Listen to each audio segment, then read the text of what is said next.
Okay, so just a couple quick things before you start your final project with Photoshop and animating, and that is this. If we're in the middle of an animation and we go to add another layer to it, so for instance, I'm clicked on here and I decide I want to go in and add, say, a red square to just the end. If I come in here and I add a red square, you're going to notice, look at what it does down here to all of the frames, right? It adds it, so it has added it to every single frame that I've already done, right? It added that red square from the beginning to the end. So if I don't want that on there, then I need to come down to square one, and then I need to come back over to my layers palette and turn that off. With that off, it will then shut that off until I get to whatever the frame is that I want. So if I want to come in and say add it to the end, then I can turn that back on. Now you'll notice on this one it went ahead and changed my other square that used to be orange over to that color because I had that layer selected when I went to that. But now if we come back and play this, now that is all gone. And then that red square tacks itself onto the end, right? So that's how you can go in and add things. So when we've talked about in class planning out the animation before you start, again, you can notice that it is definitely something that you want to plan out ahead of time. Now, the other day we talked about grouping as well. And I just wanted to reiterate how we group things. So if you're wanting to group, down at the bottom, there's just a tab down here at the bottom of your layers called Create New Group.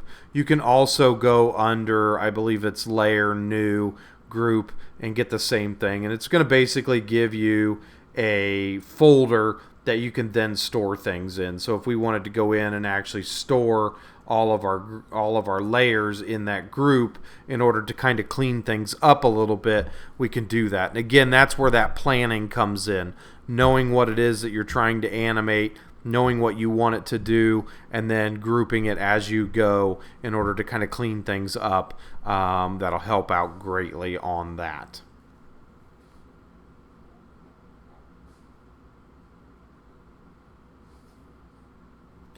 Now, the last thing I wanted to show you was this. I'm just going to go and create a new document.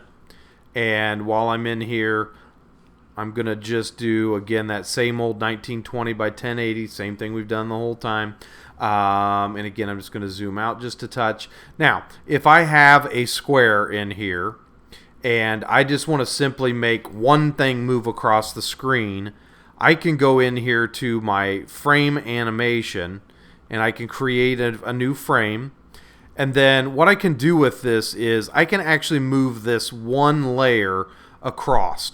Now I can't skew it. I would have to duplicate it like we did when we were doing the anticipation and follow through. But if I just simply want to make this square move across the screen, I can do that simply by adding a new frame down there and then moving it over. And you'll notice down here at the bottom in my frames, you'll see it's shifted in place now. So if I zoom back out, add another frame, I can move it over.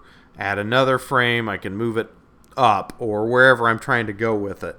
So I haven't had to duplicate any layers. This is all off of one layer.